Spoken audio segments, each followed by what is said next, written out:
Welcome to the PAX Hospitality Podcast. This episode we're doing today is a little bit different. Usually the things that we focus on are really uplifting and positive aspects of what happens in business when you do it right.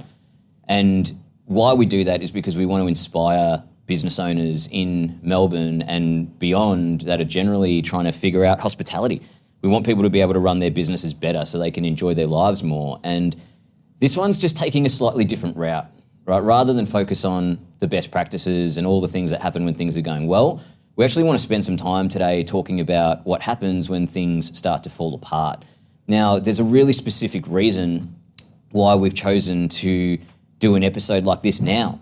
Okay, hospitality in Melbourne right now is brutal. There's a growing consensus shared by some of the most experienced voices in the industry, quite frankly, that we're on the edge of a serious contraction. Right? Some are predicting up to 17% of venues could close in the near future. And if that comes to pass or even gets close, to be honest, then the truth is it won't really be about who has the best brand, who has the most followers, the coolest concept, who's got the best reputation. None of that's going to matter. It's just the bottom 20% of the market are going to be the ones with really weak cash flow, no access to capital, and no real structured plan to climb out. So the thing that is so important to understand, which we don't spend enough time as an industry talking about this stuff, but at the end of the day, insolvency does not care about your reputation, right? It doesn't discriminate. It just arrives. And if you're not prepared, it takes everything. So that's why we're running this episode, because right now, more operators are closer to insolvency than they've ever been before. And most don't really understand what that even means, let alone how to navigate it. So this episode, I want to be really clear, it's not about fear, it's about clarity. If you want to avoid being in that bottom 20%, it's going to come down to strategy. Right? The venues that are doing the hard work right now, auditing their gaps, doubling down on what works, planning ahead, these are the ones that are going to lead the next cycle. Right? So whether you're thriving, surviving, or sliding, this is a conversation that you need to hear. So let's get into it, right? Like how we want to uncover this is not just by talking anecdotally about, our experiences or our exposure to businesses or stories or anything, right? We wanted to bring someone in who really understands what happens when businesses fall into distress. So I'm really, really stoked to have Phillip Spry here with me today. Phillip, thanks for being here, man. I'm just going to quickly, before I get you to say hi, I'm going to talk a little bit about you. Jump in and correct me if I get anything wrong. But Phillip Spry is a director at Mawson, and his job is to walk businesses through administration, restructuring, and sometimes liquidation. And dude, you've seen every shade of crisis, and more importantly, you know what can be done and when you need to act early. So as just a bit of an overview, did I get most of that right? Yeah, that's right. Thank you for inviting us onto your show. But that's right, we work with owners, primarily medium and small business owners who finding themselves in a bit of financial difficulty and, they usually haven't been there before. They don't know how to navigate that. It's a different set of decisions. So we try to provide them with all the options, not just insolvency. It's one using an administrative event is one way, Sure. but we want to make sure the owners understand all the options: capital, administrative event, sale of business, and so they can make informed decisions. And then if an administrative event is required or some sort of restructure, then we'll hold an owner's hand and advise them through that process. We're not administrators or liquidators. It's a different role. We're there to work with the business owners. Gotcha. It's crazy, man. So when you and I first met, we got introduced through like a mutual acquaintance, and we just hit it off because for me, I just couldn't even believe that your job exists, or that it's not just that it exists, but it exists in such a sophisticated way that genuinely adds value to people. And I mean, even just before we hit record, you were sort of talking about it, right? It's like you're working with people in a way that can potentially change their lives forever. And it's so, why that struck me is because I feel as though, like I said before, we don't spend enough time in hospitality talking about this stuff.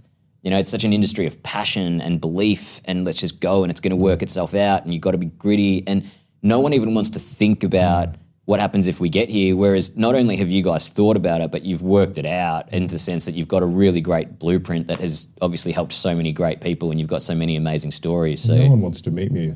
I'm like Darth Vader when I walk into the room. You know, I'm actually not that bad. So it's hard to get a meeting. I mean, it was funny though, because after I first met you, and I was trying to explain to a friend of mine, you know, like I literally came out of catching up with you for a coffee, and then jumped on a call with a mate, and they were like, "What was, you know?" And I was trying to explain what we just talked about. I was like, I don't even know where to begin. And I was like, I kind of feel like I just spoke to someone who's like a personal trainer for business.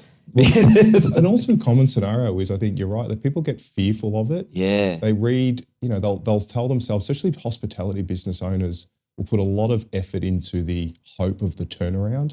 You know, next week it's going to get better, the sales are going to improve. And then the thought of what the consequences would be if it doesn't work just makes it all too hard to consider. Yes. There's also this psychological shift that if you consider it, you're giving into it versus, you know, just head down and drive through it and just, you know, that whole sales mentality of if, you know, you will yourself to the solution, but sometimes you can't outwill the market or your circumstances. And then what happens is they've just run out of money and then you have to do something really fast, unorganized. And then you'll find yourself in a situation where you've had to make some sort of insolvency appointment. Yep.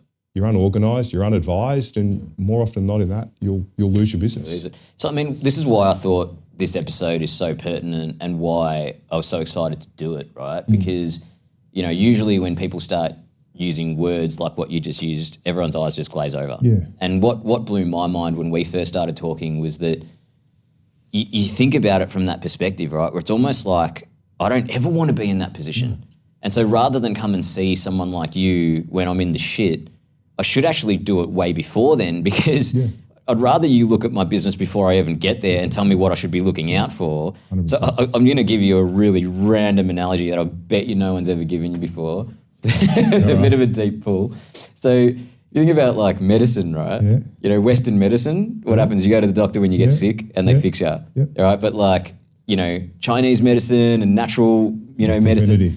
Exactly. Is that a bit? Can I roll with that? Yeah, go for it. I actually like the medical analogies. They're really easy. You know, sick business. You need to be diagnosed. The doctor needs to tell you what your options are. Exactly. It's similar. And it's the preventative. Okay, so what I'd love to cover today, right? Because you live and breathe in this world, and you just rattle off a lot of this stuff. You know, like, I mean, you're in it and you just see it, and it's not obviously a novelty. But I'd suggest that most of the people that are listening to this right now have probably only ever really wondered about this stuff as an anxious thought in the back of their mind, right? No one's really gotten into the nuts and bolts of it. So I just thought as a little bit of a structure today, it would be cool to cover a few topics. Like there's 5 that I thought would be great to hit on, but ultimately I just want to go through it. And if we get through them all, great. If not, we might have to have you back. Okay.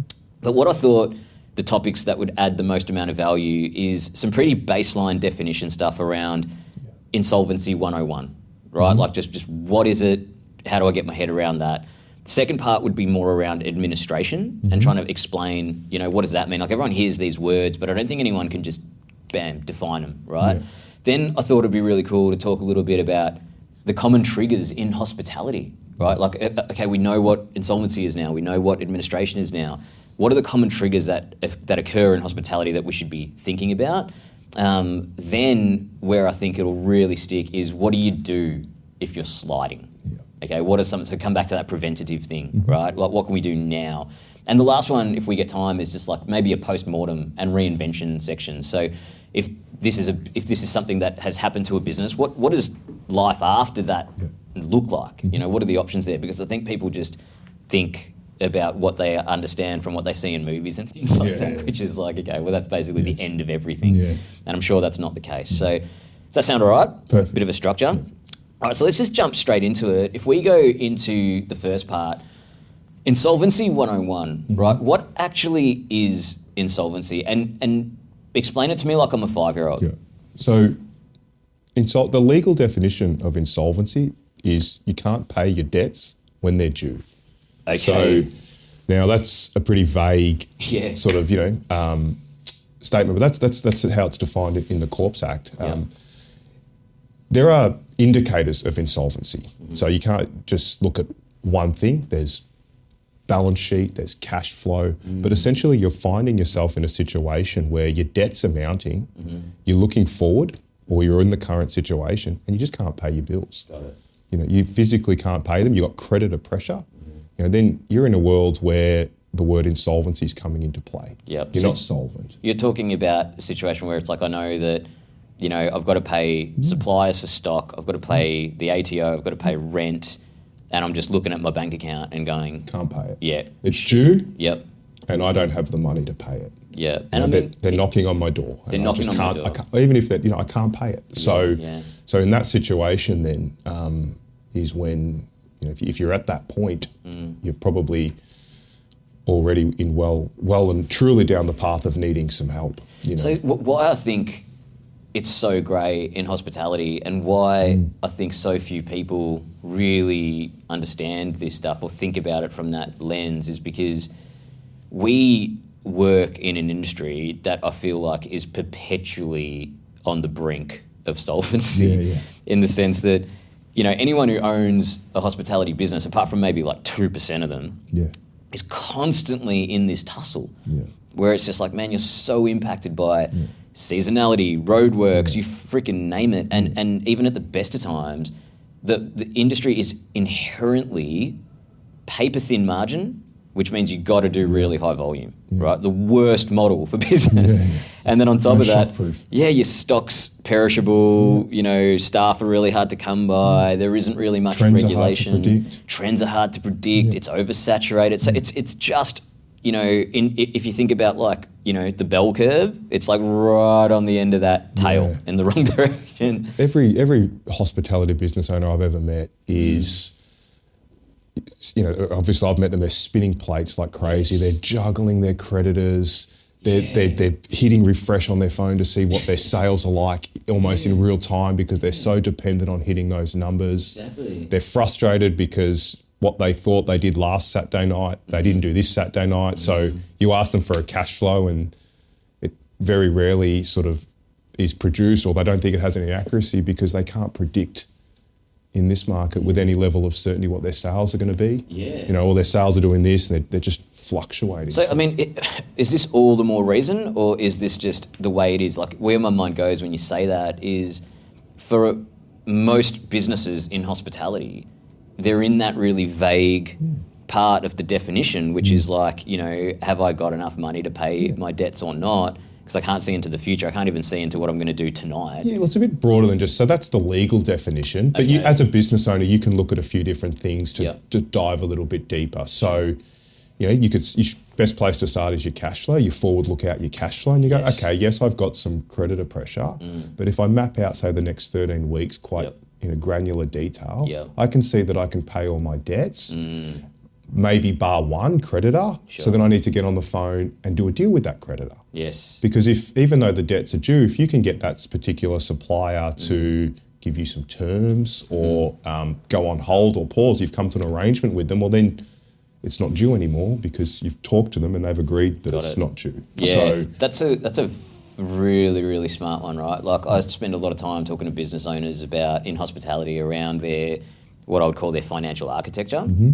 Sometimes people have nothing, right? They're not even looking at reports post, you know, trade. They wake up, what cash is at the bank, and then whoever's screaming the loudest gets paid. And then they run and gun. And but then on the flip side, I'd say some of the more sophisticated operators have good weekly dashboards. They're retrospectively looking at the sales that they did do, right down to a net profit result.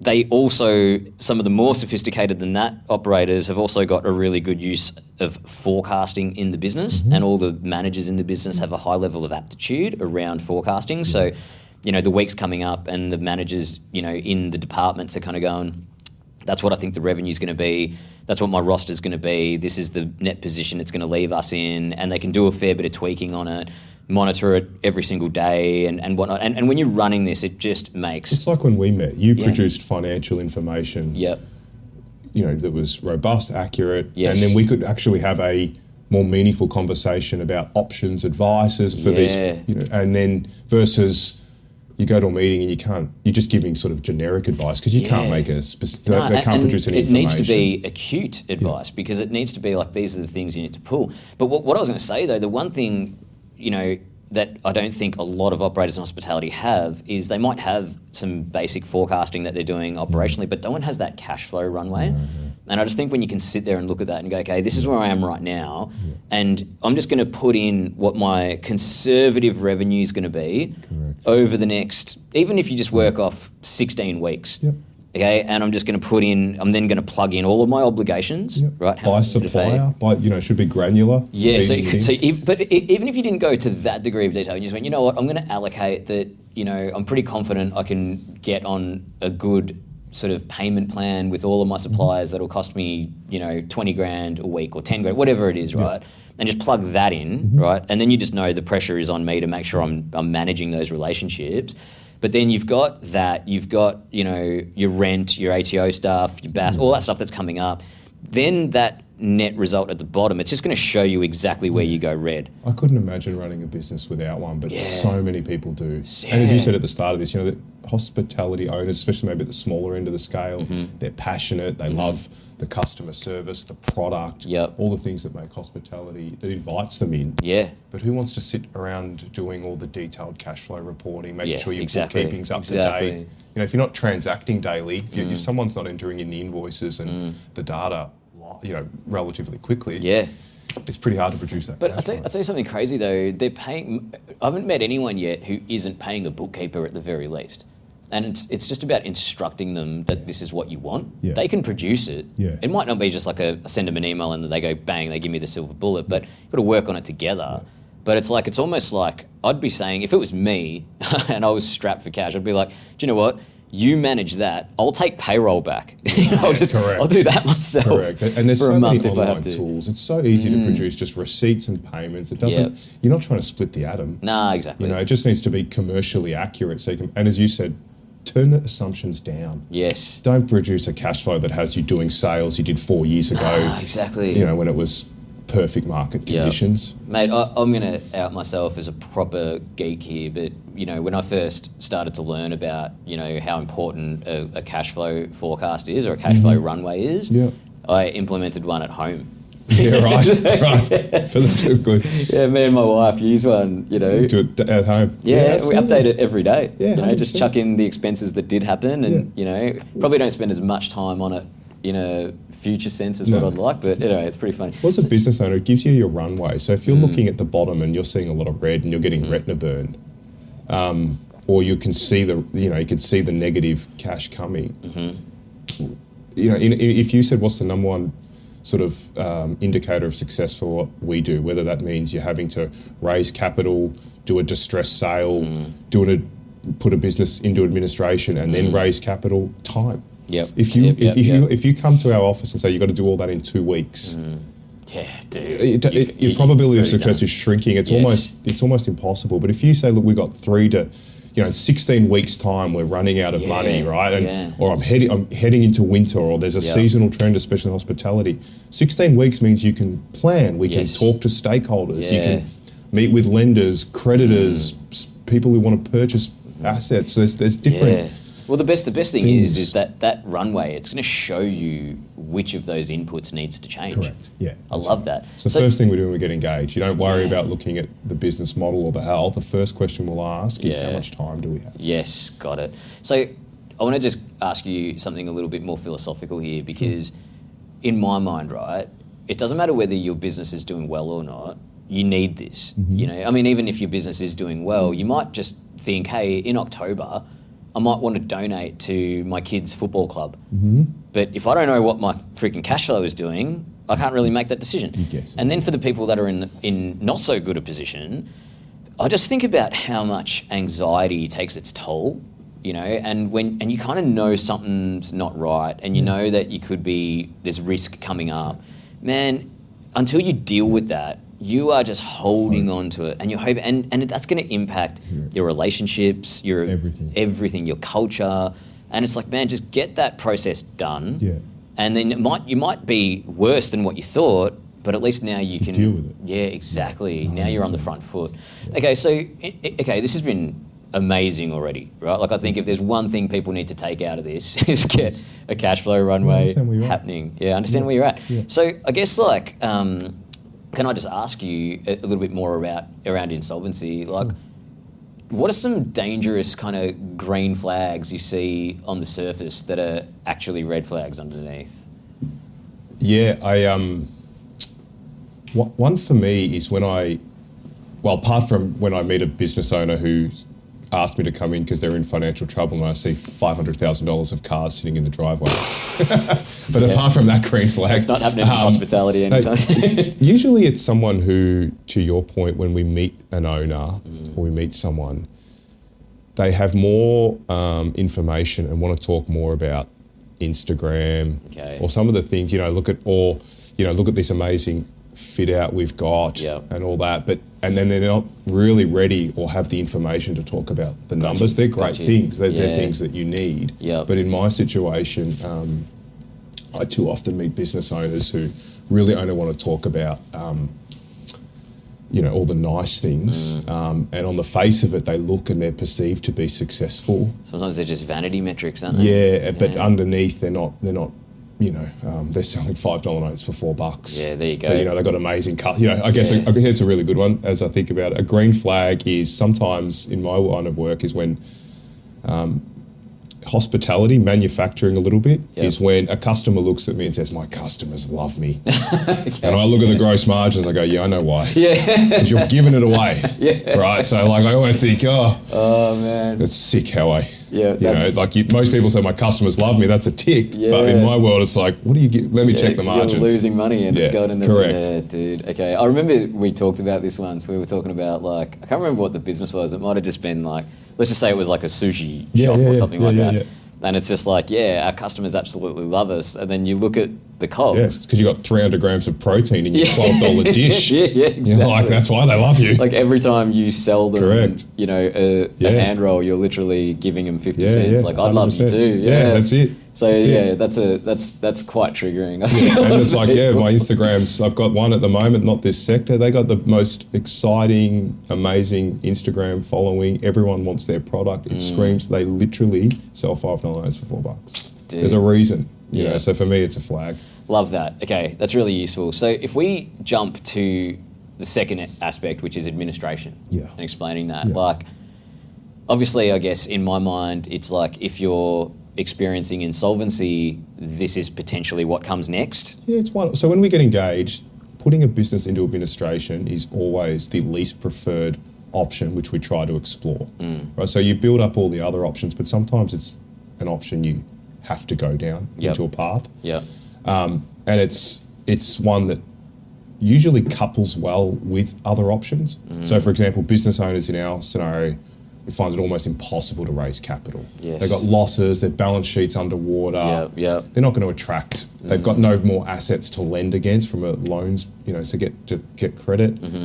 But usually what couples well with that is the fact that there are people out there who will support a business once the balance sheet's been repaired by an administration.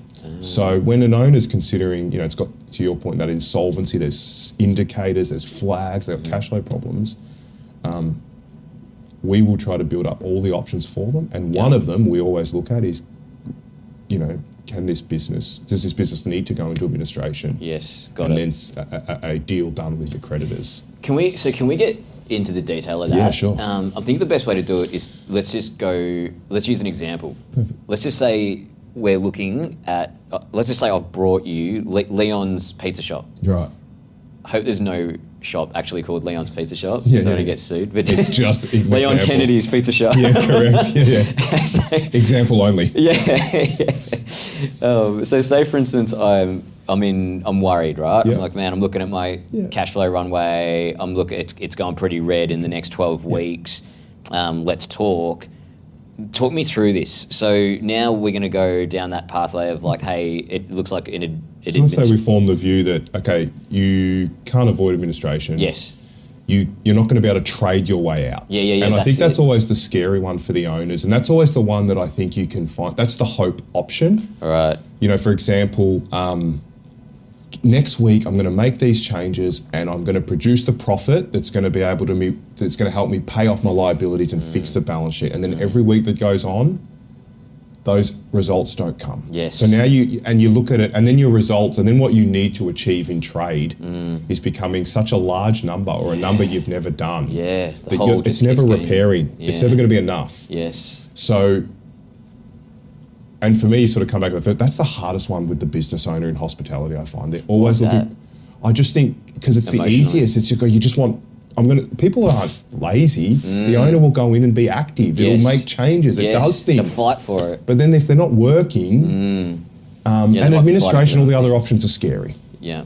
So if we form the view and we've actually been able to convince an owner that, look, trade is not going to be enough here, or it's just not coming. Yeah, so say if we, using this example, right, like Leon's pizza shop, so let's just say, I'm like, mate, but you know what, in the next few weeks it's going to be finals in the AFL and most people stay home and pizza sales go up and, you know, I'm just banking on that, I'll be all good. And you're like, nah, man, the hole's too big now. Yeah, if that, you know, you're going to make $100,000 for that month off that seasonality, but your creditors are one, and then you go back into that, you go, that's going to give you a sugar hit, you're going to be able to survive. But it's not going to fix down the line. In 2 months' time, we're going to be having the same conversation. Yeah, got it. And on that runway, we'll see it, right? Even if we go, hey, plug that 100 grand in, look what it does at the bottom. Correct. You still, it's not enough. Yeah, drastically. Or I say to you, what did you do last grand final year in the seasonality? And you say a number, and then this year's number's bigger. Yeah. You know, it's scary. So then, so we arrive at that conclusion that I can't trade my way out. Can't raise capital. I can't raise capital. Your houses are in. You got no real estate, call it, or physical assets in which to lend against. Yep.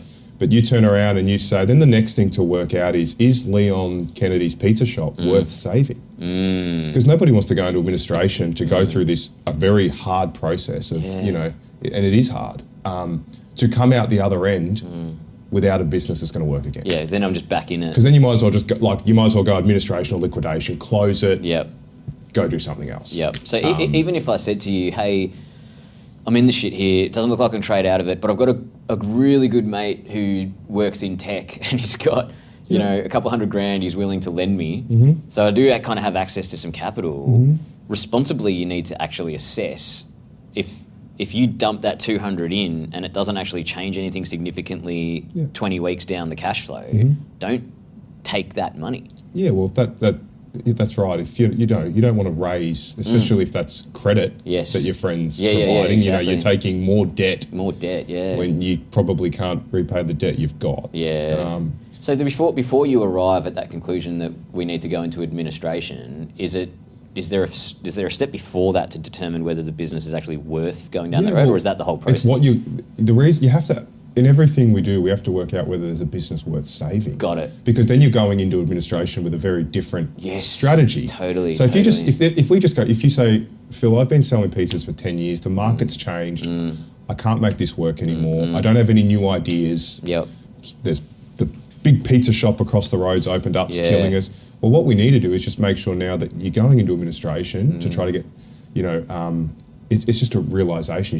You shouldn't put all this effort and cash and go around to all your creditors and reboot Leon's pizza place. Right.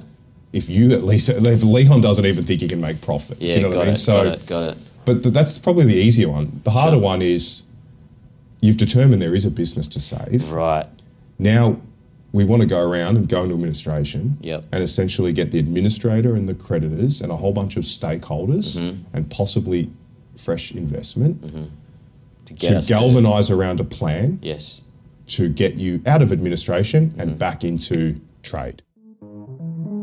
A walk-in group, a menu change, and a queue at the bar. Does this sound like your venue? Square's hospitality tools keep your business moving. Live menus that you can update on the fly, table management, and mobile payments.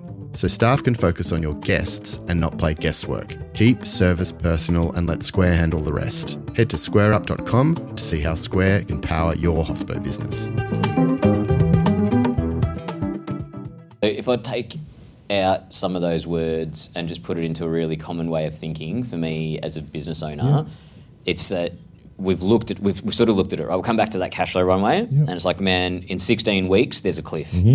Okay, but... You can't make payroll. Yeah, can't make payroll in 16 weeks, okay? But check it out, okay? Like, here's what I am doing, here's my historical data, here's what, and you know what, once we get to maybe at 16 weeks I hit the cliff, but at 20 weeks, I actually get back into some really good profitability because of this particular incentive or whatever happens, right?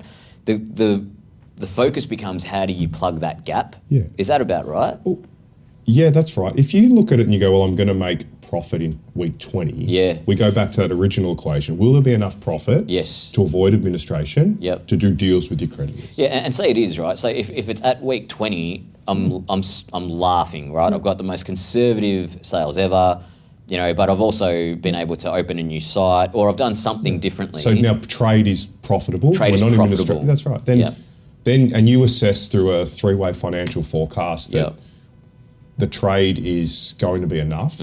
What you should turn around and do is go and engage with your creditors. Yeah, okay, got you. You say, well, listen, and you talk to as many of them and as all the people you need to support you and say, this is what's happened. You know, you don't go in the dark. You treat people, you know, with respect. You go and you tell them a story. And in my experience, most people, if you've been a good business owner and you've treated your creditors well, your suppliers and your staff and your landlords, you go and tell them you've got a problem. And this is how you're going to deal with it. And this is what the forecast shows. 9 times out of 10, your creditors will galvanise around you and support you. They'll support. It's a relationship. And then you can avoid administration. And that should be true. preferred. But sometimes that equation's just too big. Got you. Okay. You know, you can't trade your way out. Yeah, okay, got you. And in that regard, if you're in that scenario, then it's all about trying to raise capital. Correct. Or worse in that scenario, just back to the trade, what we see too often is the trade forecasts are predicated on assumptions they've never done. Okay. So if you'll come back to your example, if your week 20 when things are getting better are based on realistic conservative stuff, that's great. But if you're now saying, well, I'm going to sell more than I've ever sold, and I'm going to sell it at prices that are better and my costs are coming down. It's too optimistic. Yeah, and all you're going to do then as a director, and you know, this is probably sort of one of the things people need to be aware of, you don't want to trade insolvently. Right. So, you know, you want to make sure that if you're going to go down that path, you don't want to increase your debts at that point. Sure. You want to make sure that you hive off this period where you talk to your creditors. Your debts don't increase. You know, you don't want to go around and ask people for lots of credit, extending their terms, all based on a sort of an amazing blue sky you've never achieved. Yeah, man, that makes so much sense. And again, it just comes back to knowing the information, right? And being able to make the informed decision. Be real about it. Yeah, and be real about it. So a couple quick things on administration and then we can jump to the next section. One is more visually, right? Like what actually happens on day one when an administrator walks in? Is it like the movies where people walk in with trench coats and go through all the boxes? No, it's not like what was that episode with Ari, you know, what was that? Anyway, he comes in with the paintball gun and starts firing everyone. It's not like that. It'll come to no, it's not. It's usually, it depends if you're going in planned or unorganised. Okay. So, but most commonly, if an appointment that's unorganised, an administrator will come in. The administrator will talk to staff first off the bat. It'll make an assessment on if there's any cash available. But can I just ask? I mean, this is just naively asking. Is there legit someone in a suit walking into my pizza shop at this point? Yeah, but they're going to take possession of your shop. Oh, wow. Well, if your shop's got assets and they need to be protected or locked up, someone's going to come in. Someone's going to have to talk to your staff. Yeah. So in this modern day remote. Do I literally give them the keys? Wow. You, as a director, your powers will be suspended. Okay. You're there to help. You should be helping the administrator because you're a critical component. You need to, you know, they just come in fresh. Yeah, of course. And administrators are really conservative and risk adverse. So, and rightly so, because their job is there for the creditors. And any costs that they incur during the administration, they're personally liable for. Oh, wow. So if an administrator comes in, there's no plan, you're unorganised, well, what they're going to do is they're not going to spend money, they're going to assess what's going on, they're going to talk to staff, and they're going to lock down the assets. Okay. Right. And that takes time. They're not going to be straight away. So in that scenario, the business value is evaporating really quickly. Righto. Got it. Yeah, you're going to see people in suits come in. They're actually very friendly and nice and professional. They're not what people think. Yeah, sure. but they do have to come in and they've got a job to do for the creditors. And if you've got this amazing pizza oven in your pizza shop, it needs to be protected and secured. Okay, and is the shop running at this time, or do they just... Sometimes. Depends, yeah. Yeah, again, if the business has a plan and you're organised, you should be able to trade an administration. Okay, got you. But for an administrator to trade the business, day one, they're going to need to be comfortable that the costs they're incurring in that trade, there's asset, there's cash there to do them. Yeah, okay, got it. Right, so again, it's about if you have got your head in the sand and you're unorganised, and then one day you wake up and go, I've run out of money, you go to your accountant, you get an administrator, you're probably not going to trade. Yeah, they're going to be risk adverse, they're just going to stop. Yep. They're not going to just employ people. No, they need to stop and assess. Versus, we've done some work, we've got a plan, we've built up some cash, there's a strategy in place that the administrator accepts, and it's based on some conservative assumptions, then they might be able to hit the ground faster. Yeah, okay. Which keeps the value in the business. Got you. From... Yeah, and I think where it must be so intense is for some founders and business owners, you call them directors, it's like for some of this particular stakeholder, it is such a emotional roller coaster. Yeah. For some of them, they're probably like, if they're doing the cash flow runway and they're fully clear and they're fully informed, eyes wide open, they're probably going to be like, great, okay, we have to do this in order to keep moving forward to save the business. I'm here, let's get it happen. So for some people, they probably just want to be like, I don't want to have anything to do with it. I just want to run for the hills. Yeah, yeah. And in those situations, it must be a completely different experience. Well, it is completely daunting. It's uncertain. You go into administration and there is no guarantee that the plan you want to achieve in administration gets achieved. Someone else can buy your business. Right. Big pizza shop across the road can come along and just buy it. Yep. And at that point, and you're going to have to work really hard to pull your plan together. But invariably, when the director's engaged and involved during the administration process, that's usually will achieve a better outcome for creditors. Yep, got you. Than just, running for the hills. That's probably never the right strategy. No, of course, yeah. But if you're a business owner that says, I don't have the energy to go back into business, I'll help the administrator get the best outcome for creditors, but I don't want any part in this anymore. That's different than just disappearing. Your next steps are so different. Yeah, you're there to support, to help, but you don't have to always go into administration to... Some people just don't have the energy anymore. Yeah, that's what I was we see it a lot in builders, even hospitality. We're seeing a lot where they just go, it's been too tough for 4 or 5 years. Yeah. I'm 60 years of age. Yeah. I'm doing 60, 70 hours a week. I'm barely pulling a wage. Yeah, it's crazy. Just had enough. I remember one particular instance of someone who, they were in this position for a long time, pushing, and then one day they just got to the end of service, closed the door, walked away, never came back. Even their landlord only found out. Where are they? The Instagram post, it's crazy. I've seen business owners work tirelessly for years, or basically unpaid. A few personal expenses run through the business, but they're not earning anything. Nah, it's the mindset, and I get this as an owner myself. Usually an answer when I say, why wouldn't you just go get a job? We could just close this. Yeah. It's not working. Go get a job. You'll make more money. I think when you've been self-employed for so long, the thought of having a master again is always something our clients go, I just can't fathom that. They'd rather take all the risk and the stress and not make money for years than the thought of actually having a boss. No, I think it's different, man. I think it's different. I feel you. I totally feel where you're coming from, but because I've thought the same thing. Yeah. But where I've shifted my mind to now, and my thoughts are way looser than yours, right? Like what you just said then is super tangible. Mine's like way too existential. But I actually think, right, what the fuck is it that is driving people to wake up every day and jump into the fire? Okay, there needs to be something on an intrinsic philosophical level that is so motivating. They might not be able to articulate it, but it's there, right? It's pushing them to make these sacrifices every day.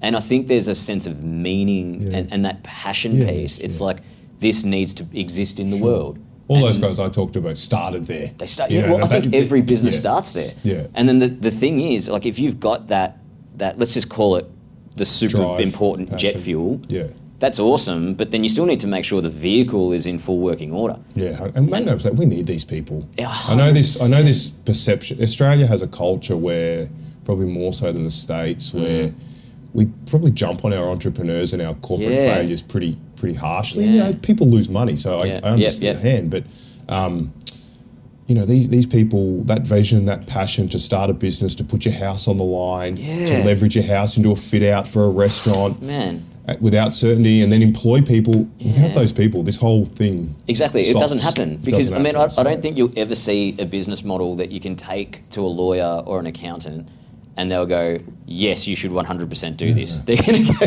We're all enablers around these people. We provide services to the people who took the risk. Exactly. Yeah. So interestingly, you know, it's that risk factor though that most sane, logical people using common sense would never do the business in the first place. Yeah, but then there's these other cohorts of people that just do it. Yeah. And I think it's not that they don't necessarily just not want a boss. Maybe that's a part of it for them, but it's actually this drive towards something meaningful that needs to exist in the world. Hey, so let me ask you, there's a stigma with administration that it's just a method of dumping debt. Can you either challenge or endorse that position? Well, I think most administrations that take place, for it to work, creditors are usually compromised. If there's a plan that comes out, creditors are going to have to accept a deal of some description. If there's a deed of company arrangement put forward, it's very rare that a business goes into administration, a new owner or a new buyer of that business or a deal with your creditors is put forward that says, I'll just pay you 100 cents in the dollar. Because invariably that means, well, you know, if the business had the ability to do that, you wouldn't be in administration. And very rarely is a new owner or an investor who's going to try and buy this business out of administration going to want to offer 100 cents for the other person's creditors, right? So, you know, is it a way to dump debt? No, but creditors will be compromised. But what's important is that creditors in an administration are being advised by the administrator. That's their job. And if a deed of company arrangements put up, I know that's a new term maybe we haven't put forward, but think of it like a deal for your creditors to accept. Okay. They're going to have to vote on that. Righto. So then creditors at least get a say in the matter. Right. So what the administration process is really designed to do when you're trying to save a business is say, hey, creditors, in this scenario, if this doesn't work, you're going to get X cents in the dollar. Right. If it does work, this plan will get you 50 cents in the dollar, and you'll have a continued customer, and we want to continue to support you. Yep. But ultimately, and the administrator is going to recommend that you take this option. What would you like to do? Got it. And then the creditors decide. Yep. And they'll either the administrator will sell it on behalf of the creditors and make the decision, or the creditors literally will come along and vote on a deal. Right. And I mean, this is what you see, like for people that don't. But I haven't seen one where it's 100 cents in the dollar. Right. That doesn't. That's off. Yeah. Otherwise, they wouldn't be in the situation. Yeah. So you know, in your world, right? Like you see all the nuts and bolts of things. I think most people just read the newspaper articles and they go, "Oh, that business went into administration," and then 3 weeks later, they're just trading like normal. And it's like, what? So, but what has happened in that scenario is exactly what you said then. Yeah. Yeah. Kind of, everyone cut a deal and did that agreement. Yeah. And then it enabled the business to keep trading. Going. Yeah. Okay. So I want to go into common triggers, right? Especially in hospitality. But I think you've talked a lot of these things. So maybe we can just snapshot some stuff here. Like what I'm kind of thinking is, you know, what typically tips a business over the edge? What's the role that, you know, landlords, ATO, suppliers play? You know, what are some of the cultural barriers for founders, especially in hospitality? Is it ego, denial, lack of strategic oversight? Do you want to just speak to all of those things in one? What was the first question? What was the first one? Is like, you know, what typically tips a business over the edge? Oh, okay. Yeah. So, apart from just not enough cash. Well, there's thousands of reasons businesses fail. Macroeconomic conditions, poor management, margins, but invariably, the major reason that the administrators appoint or is cash. Yep. So the reasons for failure, the list is long. But when you're contemplating going into administration, it's because you've got no liquidity anymore. Sure. That would be, I reckon, 99 times out of 100 the reason you appoint is a cash flow problem. Yeah. You know, so why you got there, we could be here all day. Yeah, right. But it's the trigger is to a point is exactly where we started. Your cash flow showing. You don't have any other options. You can't get a capital solution in place, and in the future you are going to run out of money. Yeah, and you think there's a business to save, so we're going to go. Yeah, so it just comes back to me, like I'm just trying to think about this really practically, right? Like if I'm a business owner driving along listening to this, I'm just going to go, how do I get on the right side of this? Yeah. And based on everything you said just then, that cash flow runway Yeah. is the thing, because you said it, like how you got into that, like every single time all roads lead to cash liquidity. Correct. You don't have enough cash. Why you got there could be a zillion different things. Soon as you produce that runway, you're going to start to find it. You can work it out. Get a granular, at least week by week, as you said, 13 to 16 week cash flow. Yep. That's pretty detailed. And then at least feed that into a 12-month cash flow forecast. Yep, exactly. So, and it doesn't, and the 12-month cash flow forecast doesn't have to be perfect, but at least get an equation for how well you have to achieve to repair the balance sheet. So if you're looking at it and you're saying, my balance sheet right now has, I'm going to use round numbers, you know, negative $5 million in assets in liabilities to assets. Yeah. And in the next 12 months, I think I can make $1 million, right? Well, then you're only going to contribute $1 million to that 5 million. Right. So your payback, if you can keep going $1 million, yeah, 5 years it's a later. 5-year one. Yeah, So, sure. and then at least you've got some sort of an equation to feel how real this is, or how well you're going to have to achieve to pay back your creditors. Got it. So look, I get that, and again, I keep coming back to this cash flow runway thing as such an important diagnostic almost. And I just and this kind of is a good segue into like the fourth part, like what do you do if you are sliding, because it just comes back to that. So I think you mentioned then, like it doesn't have to be perfect, right? And it's like that's what I think so many business owners, you mentioned it before, right? Like they don't have days off, they're probably not getting paid, they're working 17 different roles in the company. So when someone sits there and goes, I can understand when you tell me I need to produce that 16 to 20 week spreadsheet, I can hear that. I can logically understand that. But I just don't have the time to do it, right? But I think now when you look at it from the perspective of like, it's not about whether you have the time, it's whether you have the money. Yeah, exactly. You can't afford not to. And in that situation, it's like, there is help, right? Because you don't have to go, okay, I need to produce this like bulletproof, amazing thing that I can take to the bank. Not an audit. Exactly. It's just for you to make it. It's enabling you to make a decision. Yeah, and I think that's the case. It's like if you can't, like you definitely can go to your bookkeeper or your accountant with the right kind of instructions. And if you aren't sure, you can hit us up. Right, just ask us. Right, we can all, guys like you, guys like me, PAX. Right, this is what we do. Okay, and then I guess take advice. Exactly. Just give you the right directives. There is someone who can help you. You will navigate blind without it. Totally. You're just guessing. And even if just the one step towards clarity is just sitting down with someone who can advise you on this, and just buy them a beer. Yeah, correct. Right. Even just at the end of that 60 to 90 minutes, you're going to be on the path. And it's I know this is a bit fear-mongering, a bit off topic, but as the actual law says, as a director, if you don't produce basic information like that, whether you traded insolvency or not, you can be deemed to have done so. Right. You're meant to keep decent books and records. Yes. Once you become a director of a proprietary limited company, this is just hygiene factor. Yeah, that's right. So, and if you want to go, if you're in this situation, you want to come back out to the other side, and you've been through it, next time you really need to learn it. Yeah, 100%. Man, got it. So one quick question, and then I'd love to just jump into some of the post-mortem and reinvention stuff. Sure. You've probably got a zillion stories that are, good ones and bad ones. But before we do that, I'm just curious to know, like, do you recommend, right? So should business owners do like a fire drill, when it comes to insolvency? Is there like, should every hospitality operator kind of think, I'm going to do a fire drill for insolvency every 6 months? And what would that need to look like? Is that just doing the runway? I mean, is that the fire drill? I think the runway, we're talking in the context of, I know there's problems. You said there's that pit. Yes. I've got creditor pressure. There's things I'm not paying on Friday when people are screaming. So, and now I really need to know granularly how much time I've got. I think any business, hospitality or not, at least annually, if not biannually, should do a basic, this is one I like, forecast budgeting exercise on a 3-way financial basis. That means that your balance sheet and your P&L, they're all integrating. It's quite accounting, but doing them in isolation isn't as optimal.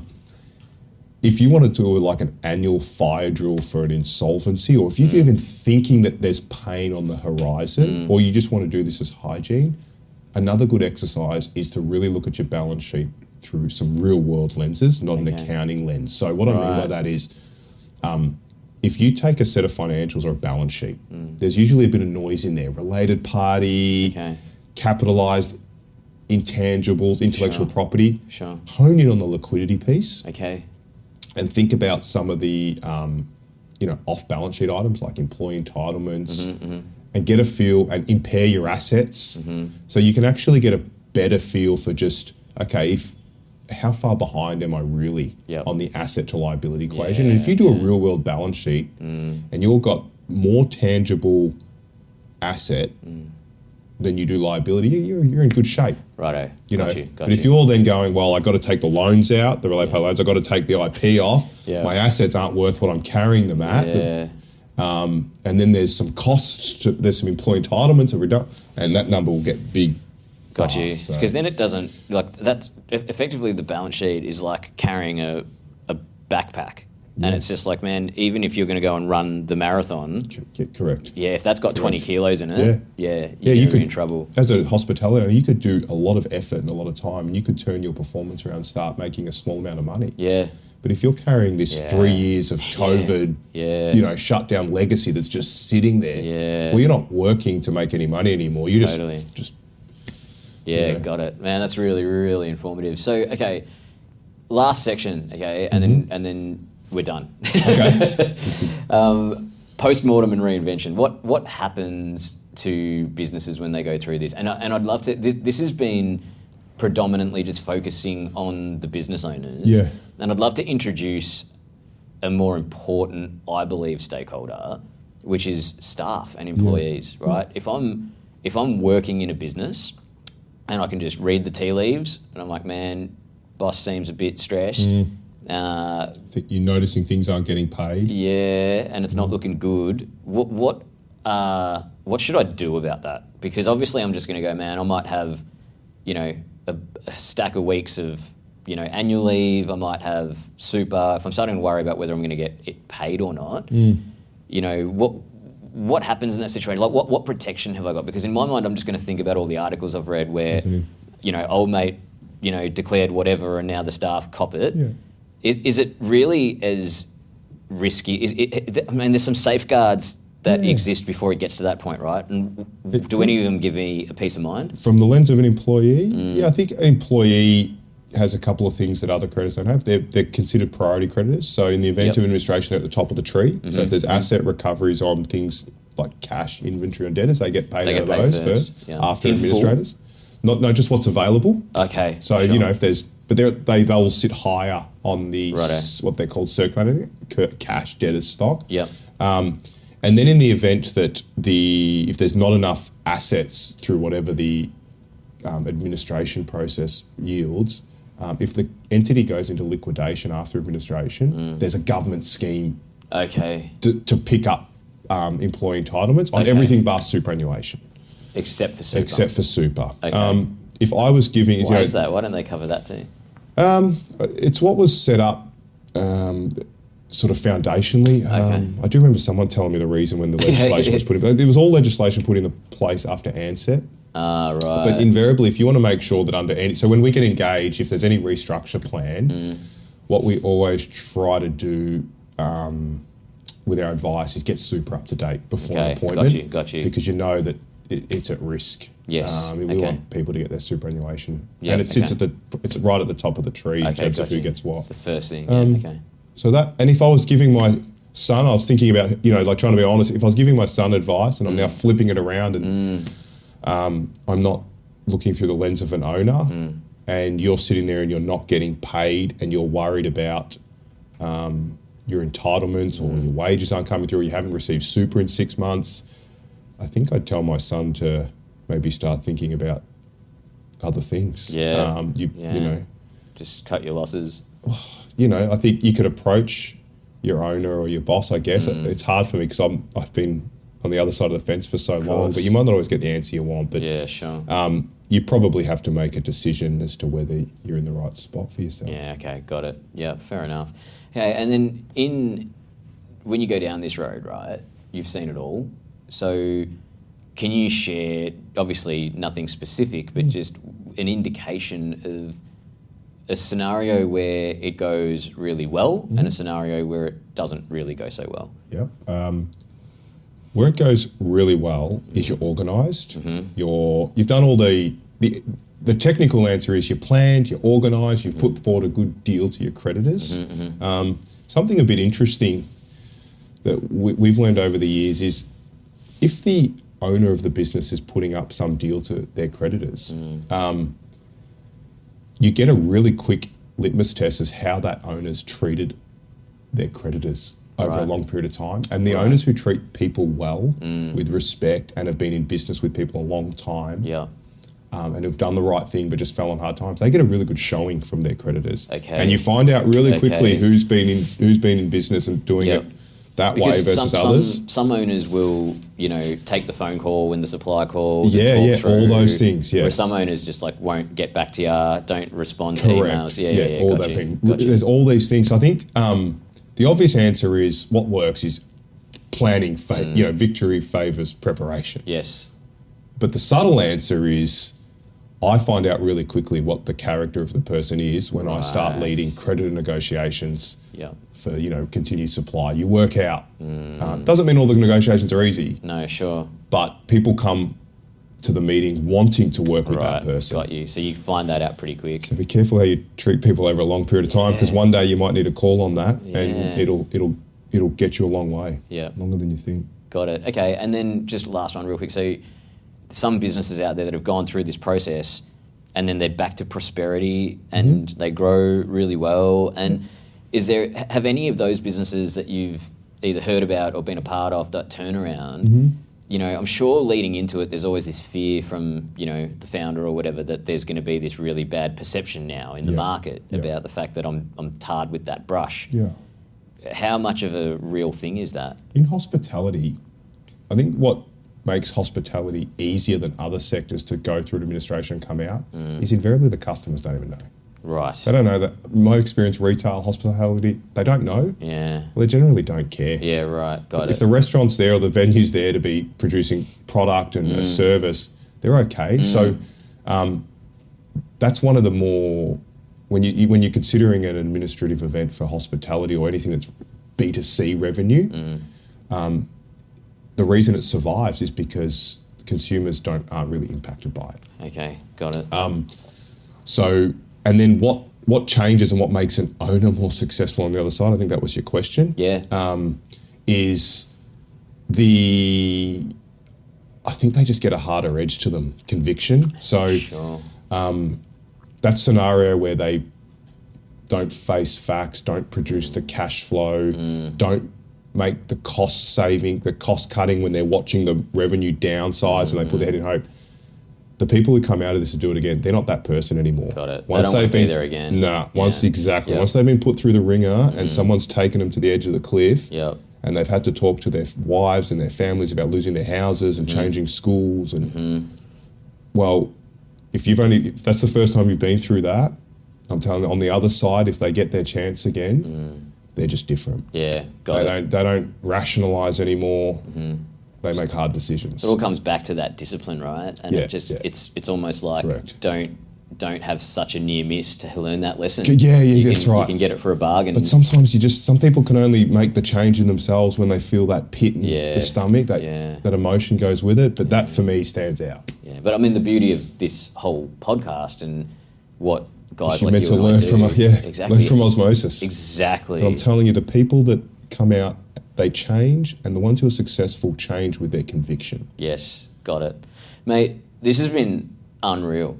Right? I know it's really hard for people to talk about this stuff and listen to this stuff and, even apply this stuff. It's just crazy, but it's so important right now. And like you said, right, these are the things that people need to know about to work, preventatively to ensure that they don't end up on the wrong side of that line. And just think in our industry, for one, we don't talk about it enough. So I think whether or not it's gentle or easy or difficult listening, it's really important listening for a lot of people in our industry right now. So, mate, I can't thank you enough for coming in and sharing your wisdom. Thanks.